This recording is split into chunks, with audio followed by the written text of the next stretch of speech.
Welcome to Café Muse's November program. I'm Ellen Cole, and I'll be hosting tonight along with Claire McGough. That lovely classical music you just heard was played by Michael Davis. Thank you, Michael. Our founder, Karen Allen here, is doing the tech tonight. Tonight's program will feature two exciting poets, Emily Hyland and Megan Pinto. I'll be introducing Emily, and Claire will be introducing Megan. We encourage you to buy the poets' books tonight and to donate to Café Muse to support our literary programs. Links for buying their books and for making donations will be in the chat. Audience members have been muted to help prevent feedback and ensure uninterrupted programming. Please bear with us if we do have a technical glitch. During the reading, you may use the chat to comment if you wish. Our program will last for 1 hour. Our next Café Muse reading will be held in person at the Writers' Center in Bethesda, as well as online. This is Café Muse's anthology program and will showcase contributors to From the Belly, Poets Respond to Gertrude Stein's Tender Buttons, Volume 3, Rooms, edited by Karen Alanier. Readers will include Karen Alanier, Ann Becker, me, Ellen Cole, Henry Crawford, and M. Mack. I hope you'll join us. I'm so happy tonight to introduce our first reader for this evening, my friend and the multifaceted and very talented poet, Emily Hyland. Emily grew up in New Jersey and has an MFA in poetry and an MA in English education from Brooklyn College. In addition to being a poet, she is the co-founder of the international restaurant groups Pizza Loves Emily and Any Squared Pizza. She's also a yoga teacher, educator, and advocate for breast cancer awareness. Her debut poetry collection, Divorced Business Partners, was published by Howling Bird Press in October 2024. And she has two new collections forthcoming. My Wise Little Ghost will be published by the Trio House in July 2026. And Mastectity Poems will be published in 2027 by Cornerstone Press. She's also the author of a cookbook published in 2018 by Ballantine Books. Her poems have appeared in the Brooklyn Review, the Awakenings Review, Frontier Poetry, and the Hollands Critic, Literary Hub, and other journals. Reviewer Jose Olivares says of Divorced Business Partners, Emily Hyland knows how to make a wound sing. These are life poems. They live and breathe and delight even through the hurt. And Mark Doty writes, in sharply drawn scenes, tender, aching, brutal, and comic all at once, Hyland creates a portrait of people trying to love and work. As richly dimensional as a novel, Divorced Business Partners is bracingly contemporary and thoroughly alive. I met Emily last year in a poetry workshop with Mark Doty and was immediately impressed by her work, so fresh, poignant, and powerful. I just finished reading Emily's book myself and read it in just a few hours as if it was an novella. I didn't want to put it down. The poems are evocative and vulnerable, use a fascinating array of forms, and a skillful deployment of tools used by fiction writers and poets alike. The poems follow in tight order and function as a plot. An infant mouse found in the restaurant foreshadows an abortion. Death and grieving pop up throughout like an unwelcome refrain. Big couches serve as a metaphor for clouds floating through the idyllic beginning of the now defunct marriage. So it's my honor to present to you the wonderful poet, Emily Hyland. Thank you so much for that warm welcome, Ellen. And thanks everybody for being here. So many friendly faces. I feel like through the Zoom screen, I'm in Santa Cruz just about to kick off the Truth and Beauty Retreat with Ellen Bass and Marie Howe. So Catherine, Sarah, your daughter's here, and I just saw Annie Hamford, and there's just like so much mycelial connection from the community of faces on the screen and the community I'm about to be with. So I'm honored to be here in the world of poetry with everybody. And so this is my book, Divorced Business Partners, and I'm going to read you a few poems from here and then use those as a bridge to a few newer poems from my next collection coming out that continue with this narrative. And I wasn't planning on reading The Mouse, but I actually think it might be a really good precursor to some of the other poems ahead. So this book is about divorced business partners. My ex-husband and I successfully opened a restaurant together, and the business succeeded more than we could have imagined. And one of the largest costs of that was our relationship, which exploded, imploded, all the things, and created a wonderful drama for a book of poetry. So this is called One Night Early On. As we're about to leave, Brad pops into the bathroom to pee before we go. He comes out with a torn look on his face. "Are you okay? What's going on?" I ask. He says there's a baby mouse in there in the corner. He knows by speaking it alive, he's assigned its death. So tiny, nobody would have seen the pink creature curled into the place where floor meets wall at the foot of the garbage. When he escorts me in to see, we stand as parents will never be together, admiring the unopened eyes of the newborn as if she predates her own creation by 3 years, as a warning in the shape of this little mouse. If she foreshadowed her own life, neither of us noticed the omen. The mouse is a pink eraser. She was a pomegranate seed before I washed her away. She announced herself the month after he left. Why would I grow what had already gone? We contemplate options in the dim lit room. What's the choice? Brad swaddles the mouse in a kitchen towel. He cups the poor thing in his palms. If he lets it go free, it won't survive the cold. He carries Mouse gently out to the street. This will be its only time to breathe fresh air, a moment of life under stars and wind against its pruny, unfurred skin. He folds the towel over Mouse well and puts the bundle down. Pauses. The air is winter clear. He breathes a long breath in, looks up at the inky sky, then stamps his heel down hard.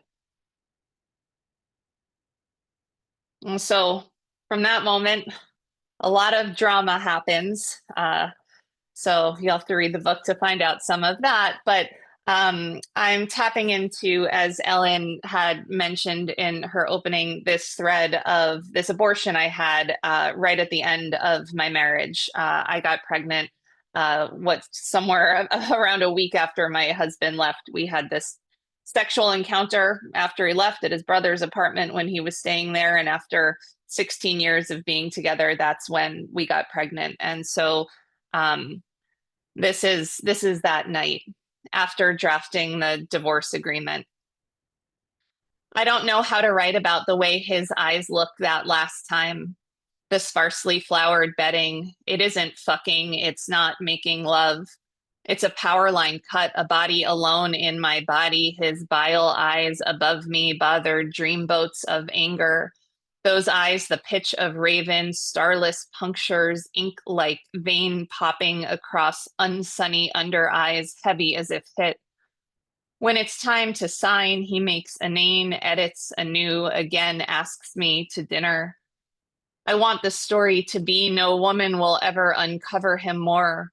We'll know how his dad would read to him at the beach, how he savored the rustle of his father's feet against summer sheets to lull him to sleep. And other bits too, how he doesn't like his ribs to be touched or the bony part of his iliac crest. How to hold him is a skill of sliding an arm around his skein of bones, barely to brush and be very still. It's wild. That night, I knew I was pregnant. And this is a poem that brings that awareness into the space called The Last Time. Was the only time he entered when he no longer lived at home. I stood before the mirror after in the bathroom full of shadows. I never thought I'd know something so holy, but I'm not kidding. Right there at the sink, the altar, I saw my reflection and knew what rooted in the strange, fertile ground of my body, grieving. I couldn't nurture the despair, so let go as do trees of their ambering leaves. Cellular parting. Some clinic mom finds in Midtown, waiting room, coupled teens in chairs. They call me in, a nurse sticks a thing inside me to confirm. When it's time, I don't realize. Twilight, barefoot, stepping on ants in summertime, red body against red body of patio brick mushing into naught. Wake up in recovery, choose some crackers. I need to pee. They give me an apple juice and Advil, tell me that's a common sensation. And then this is called Daisy. She would have been 5 by now. First haircut strands, scotch taped against a page, would have yellowed in the drawer. I won't forget the scraping claw of end of marriage denouement. The rigor of his coming in a bed, not hours, harder than harpoon his stare pushed in. When he tore into the core of me, we made a decision. In he went, and I let him. There's no way two bodies tangle with such a lock and not conceive. I'd never had that sex before, nor have I since. Eyes black holes of licorice. He didn't really want to leave, put himself in me, and in she swirled to the melee. Socket flared, then out with the melee, down the black hole of my pelvic flume, torn out into no place we know. So at the end of this book, he winds up having children of his own. And there's some reflection on that. And then when my sister gets pregnant a few years later, all of the latent grief from many years ago that was just starting to find the texture of awareness in this collection came forth as I watched and tracked the pregnancy with her week by week. And so the next few poems I'll read you are from this new collection called My Wise Little Ghost. And so this is from when my niece was in utero, we referred to her as Poppy. So this is, this week, Poppy is a blueberry. She's on her way to bean-sized heartbeat on the ultrasound. Dune sends me a picture of her circled in purple. 7 years ago, Dune biked over from Bushwick with ice cream from a bodega, pit stop in her front basket, and a pregnancy test in her backpack. A good sister covers all bases. And when I was done peeing and the line showed us, and even though Brad was already living at his brother's place, our last fuck, it seems, had set in motion after the blur of a trattoria dinner in the flower district when we both didn't understand what was happening as it was happening, and we were nodding even though we were used to being nodded. So our bodies needed the tangle in uncertainty, and after wine, a new cluster of cells, our zygote. And even though I knew and Dune knew I wouldn't allow who had come to be to pass through into Earth form, Dune and I still held each other's upper arms and jumped up and down with joy at the news. It's not that I didn't want her. I couldn't hand her over, take turns, hold her absence so early in her life. She was already gone those nights I imagined Brad bottle feeding her a neighborhood away. And then this is called Pull. I really feel like as I'm headed into this year of this book coming out, it feels really like an important opportunity to do pro-choice advocacy work with my readings. And so it's been feeling very relevant to practice reading these new poems and speaking about these poems and starting to think about the language that I want to use with poetry as a fundamental source of protest, the least I can do. So anyway, this is called Pull. It's not that I used the abortion as a threat. I prayed it granted some sort of cosmic leverage, as if our pregnancy, a week after 16 years broke between us, would be an obvious reason he'd return. Back in college, right as we met, I started the clock of pills in the pink plastic circle. My pheromones put off a scent he really liked to bend over a counter and fuck. All those years, I couldn't come without deep concentration. His fingers or tongue rarely felt like pleasure. My mind had to wander away from him, turning my head to where he wasn't and closing my eyes. So my hormones could just be my hormones. I stopped birth control on my 30th birthday. After the contraceptives, whatever fracture already grew in my inadvertent flinches and the sheets between us brightened. He was left to only pull out, and that offered a certain risk. So we gambled with potential for family. For 4 years, he only came outside of me alone, dripping onto the fat rump of my ass, never in me. I think he never knew my real smell until those last years when my chemistry was of its own wisdom and we further repelled. I think he wanted to love me. That last night together, our interlock exploded. Eye to eye, he was on top of me in ferocity, and we let it happen, fused as if the moment consented to what we hadn't. I swear I took plan B the next morning, or maybe convinced myself I did, but never walked that aisle to the pharmacy counter. I think we ambled around the reservoir that afternoon, and I gave him my ring back. Any manipulation I could muster said some begging, pathetic things. If I'd been him, I too might have cringed as he did at the stench of the desperation that had once been his wife. It makes sense. Once pregnant, I felt a wild power in the timing. The timing felt like a glimmer. I kept testing. I'm having the abortion. I'm going through with it. I have an appointment. Dangling her life as a reason, I pleaded. I waited as long as I could. So in the past 2 years, I'll just read you two more. I think I'm almost at my time here.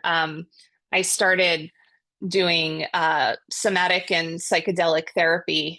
There's only so many loops you can talk through in talk therapy, I've learned, and the psychedelic therapy really awakened a potential that I never could have imagined in my understanding of the situation of my body. And I had this experience in my tissue where I felt like I was the clump of cells that was who would have been my daughter right at the moment before the abortion happened. And what was amazing in that experience is her voice came through and has shared in the writing of this collection with me. So she's written down the right hand margin while I've written down the left hand margin, and been in this very complicated conversation with me in this past year and a half in Mark's workshop with Melissa and Catherine and other folks who are here. So This is called Aspiration, and this is in the voice of who would have been Daisy. I didn't want to go. I didn't want her to let me go.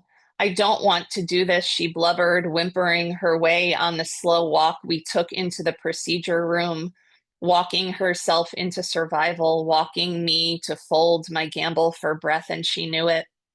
Then we were on the stainless table, and the part of her that was the bundle of what I was inside her center hewed firm, and the whole of her tissues universe cleaved me to stay put, but twilight relaxed her away from any last minute intuition, and I couldn't grasp my locus once the vacuum revved and steered its tube eye through her cervix and fixed its steady gaze on me. And then this poem is the last one I'll read to you. It's called The Wound is When I Awoke. And when I shared this in workshop, Mark, who's here, wrote me an email and told me how much he loved this wise little ghost that was writing from off in the cosmos. And so he named her in this new chapter of whatever spiritual life she has. She's snarky, she's wise, she's hurt, she's healed, she's continuing to evolve. This is The Wound is When I Awoke.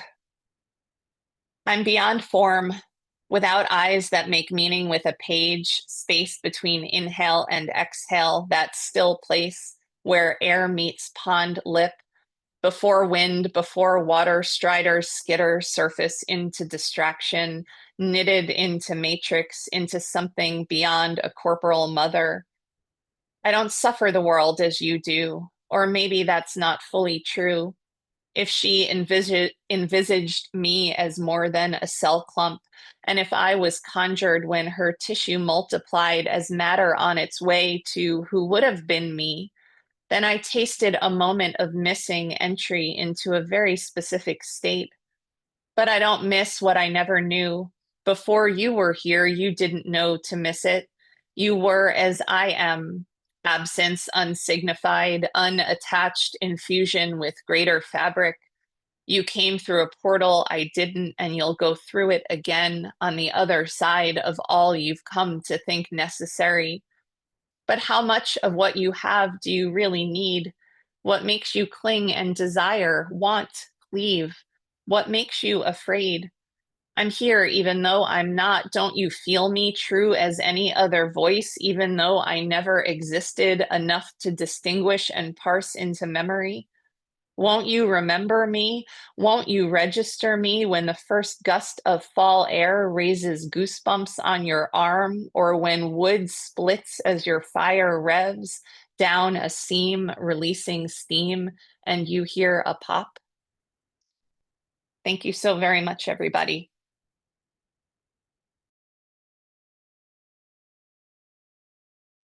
Thank you, Emily. Wow. Thanks for sharing your poems or your work, so evocative and courageous and personal. And wow, kind of speechless. But it is now time for us to hear our second reader, and it's my pleasure to introduce to you poet Megan Pinto, and to celebrate her collection, Saints of Little Faith. Here it is. Megan's poems can be found in the Los Angeles Review of Books, poets.org, Plowshares, the Slowdown Podcast, and elsewhere.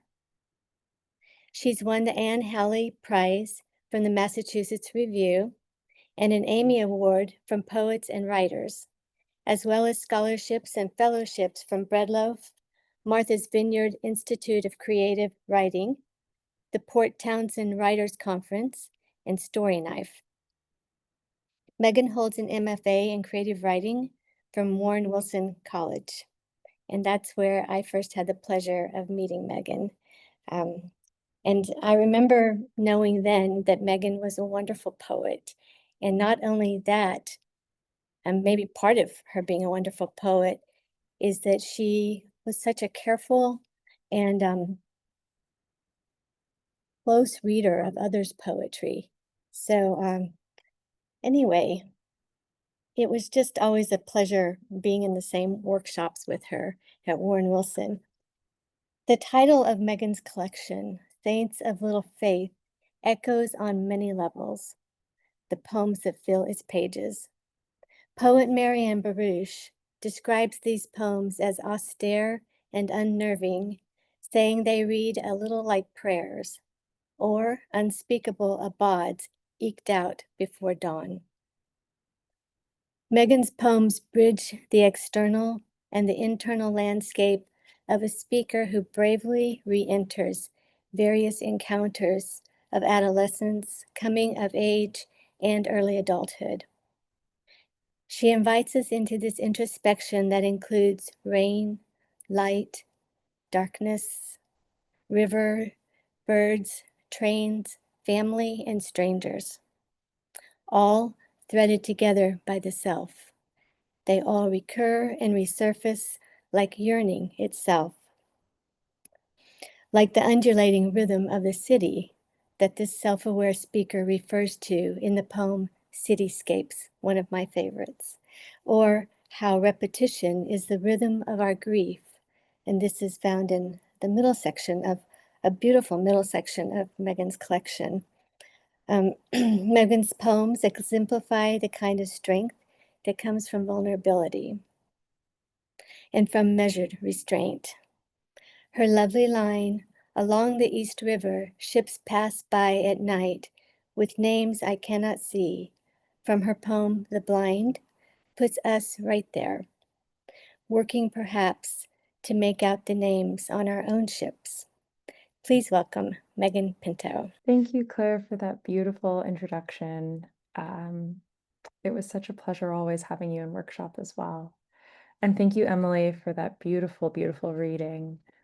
It's a pleasure to be reading with you. This is my debut collection, Saints of Little Faith. And yeah, let's do it. Bloodshot. The doctor traces my orbital bone with her finger, asks, "Who do you call when you're scared?" Skin on my face, dry. A woman passing by tells her companion, "You know, my brain has been damaged. I can't remember what I've said." I ask a shaman to retrieve the lost parts of my soul, but the shaman says no, that my soul is intact, just enmeshed. Riding the subway, I imagine the man beside me, clenching and unclenching my throat. The doctor says sorrow is cyclical, like seasons of harsh rain. I push a pile of laundry to one side, the clothes cradling my back. People always say, "You'll know love when you find it." But how can I describe my God-sized hole, how it widens with each breath? So I wrote this collection when I first started working on it. I think you thought that I was going to, I guess I was writing towards an abstraction of trying to understand my relationship with God, which is so vast. And I think what's really helpful about poems and poetry is that they ask us to balance like abstraction and kind of these metaphysical yearnings with concreteness. Or at least the poems that I'm interested in writing right now ask me to do that. And so I think these questions of God came through poems that are really interested in relationships with my family. The book centers around my father who had a psychotic break and is doing better now. So I'll share some poems uh, from that.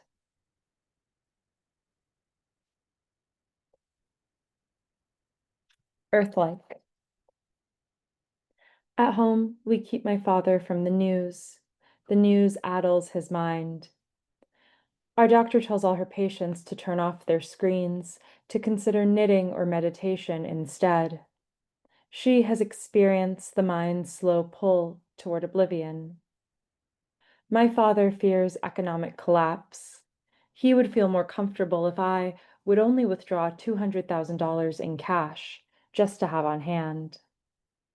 I thought the end would need more bright angels and chariots, a sudden bloom of locusts in the tap water, but no, the light each morning is the same. When I sleep fitfully, each hour opening an eye to check for the sun's slow rise over the neighbor's lawn. Alone, I resume a documentary about outer space, an urgent search for another planet, just like Earth. It's very possible, scientists say. A PhD in Hawaii demonstrates centrifugal force with her fire fan. On the International Space Station, astronauts see 16 sunsets and sunrises in one human day. Imagine feeling you could begin again. And that leads into the central section, which Claire alluded to, is a lyric essay that I wrote when my dad. So this was like, I guess, early 2021, and my dad was in the hospital. But at the time in North Carolina, there just weren't many beds because the vaccine wasn't out. So it was a whole logistical nightmare on top of being like a medical, personal, spiritual nightmare. And anyways, I just wanted to write. Like I wanted to write as a way to be and to think and as a comfort. And so I thought that was interesting. But anyways, I've since revised those early writings, and I'll share some of that now. Even in silence, I hear my father's voice calling out to me, my name, a phantom, trembling the air.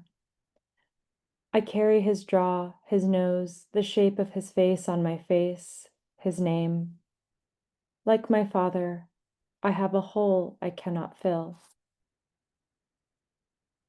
My father is perseverating, moving around the edges of rooms. On repeat, he asks, but how will we pay for it? How will we pay for it? He follows me, my mother, then me, then my mother. Inside my childhood home, there are only so many rooms. On Christmas Day, I bake a loaf of frozen bread. I feed slices to my father with my hands, then catch each chewed up bit he pushes back out with his tongue. He is speaking. I am numb. Because my father refuses to drink or eat, we try to feed him ice chips with a spoon. The chips melt and pool inside the pink plastic bowl we hold under his chin as he turns from side to side. Was I like this when I was a child?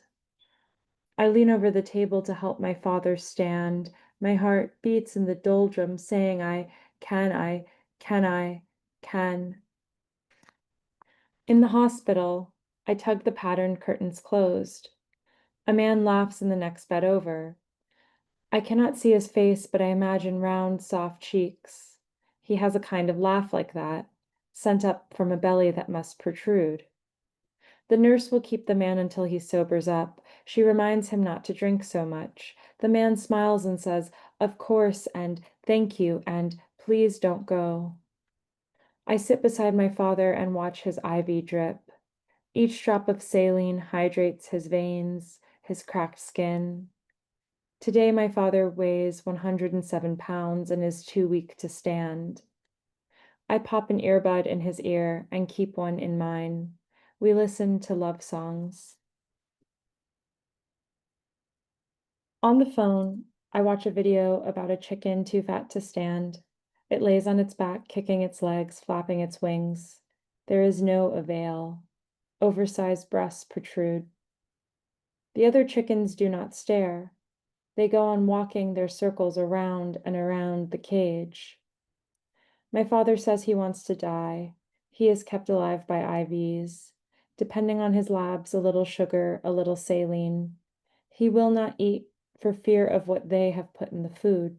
He warns me not to eat, too. The sitter ranks his behavior on a chart in 15-minute increments. The sitter says my father is gentle and calm, only he shows no inclination toward hygiene and will not eat or willingly move. Alert, my father grabs my hand and asks, "What should I do?" And I'll just read one more. The section goes on, but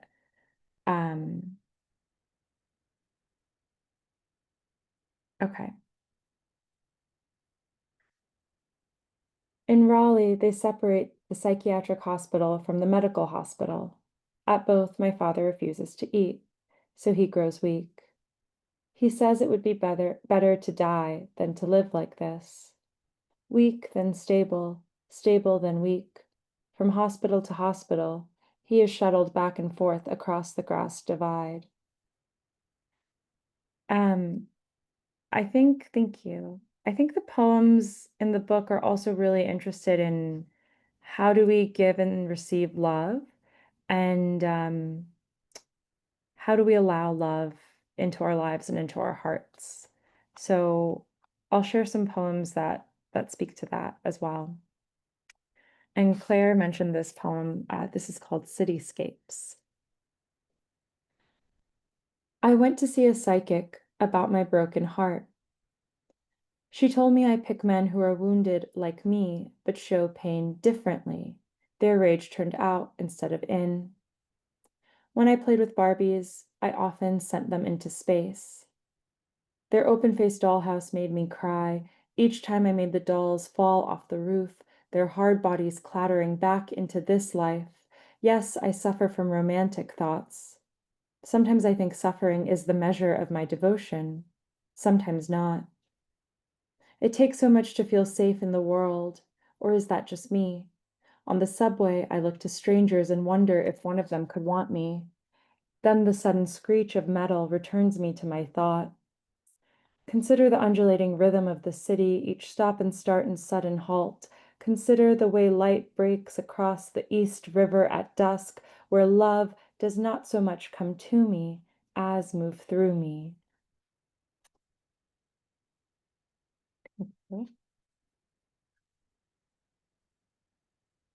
Faith. O perilous night, O darkening sky. You smell coffee, and the skin below your blouse burns. You know you've hit rock bottom when it's Friday night again, and here you are in a church basement, holding tight a stranger's hand. In your new life, you say things like, "Hi, my name is," and "Thank you for your," and "What I'm trying to say is," and "You've always been a good student." You recite the 12 steps under your breath.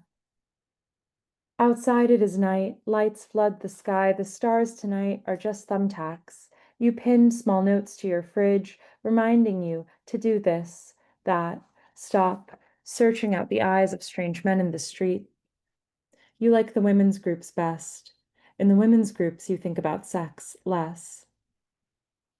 It was an angel who struck the dagger from Abraham's hand, and you imagine her awash with the kind of light that stars cast in the jungle, like how once you slept in a hammock, your backpack a pillow, your hammock a blanket, and it was enough, a kind of light like that. Tonight you were stuck on the train between an ad for cancer care and Klimt, peering out at the darkening sky. Even the tortured body was beautiful in this light. Tonight there was only the quiet, falling snow, and a man, nearing sleep, reaching for his bagged beer can. Kierkegaard says to love God without faith is to see only the self. And you think of the hospital across the street. All night, Mount Sinai will sit quietly, its fluorescent hallways marked by every human grief. Someone crying in a lobby chair, someone reciting childhood prayers. Will God draw close if you call? Tonight, another party. You hide in the bathroom stall. You are thirsty, so you bring water to your lips. You are careful, and still water keeps falling through your hands. Thank you. And this poem is called Across an Open Field.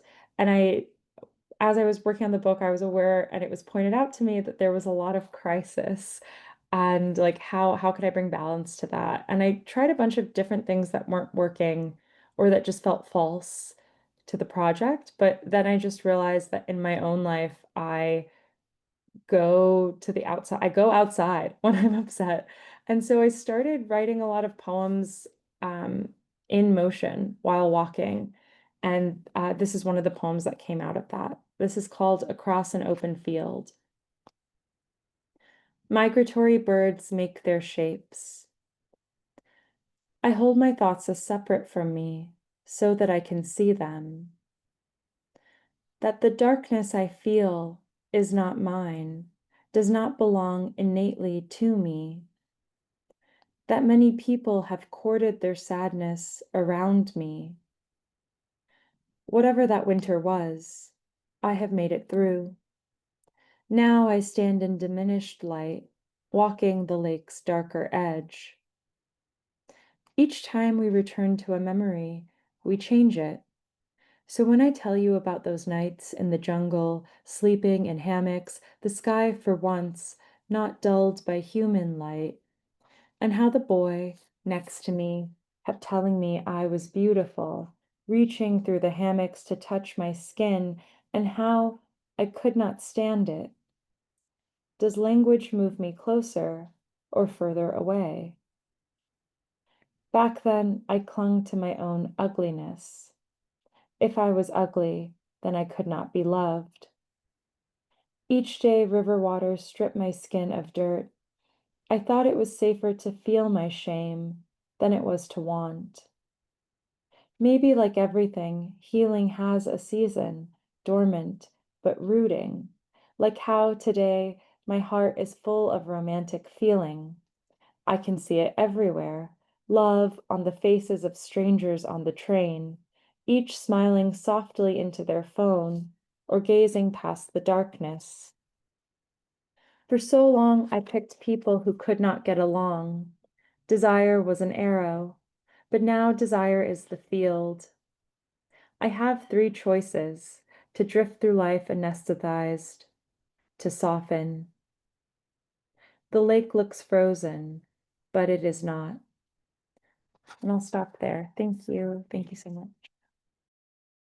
Thank you so much, Megan. It was such a treat to have you and to hear your beautiful work. And I love the poems you chose. So anyway, well, I guess it's time to close our program.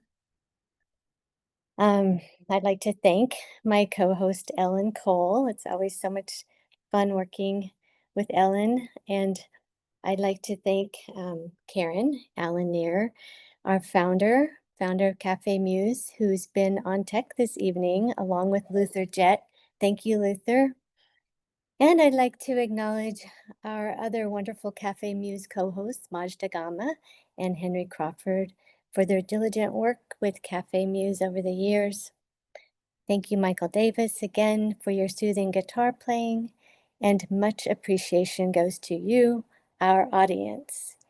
And one huge thank you again to our poets, Emily Hyland and Megan Pinto. Brava for you. And as a reminder, once again, please join us for our December program. It's December 1st. It'll be held at the Writers Center and online, as Ellen said. It's our anthology program. It will feature Karen Alanier, our founder, Ann Becker, Ellen Cole, Henry Crawford, and M. Mack reading from the Belly, Poets Respond to Gertrude Stein's Tender Buttons, Volume 3, Rooms. So, okay, well, be safe, and we hope to see you next month. Good night.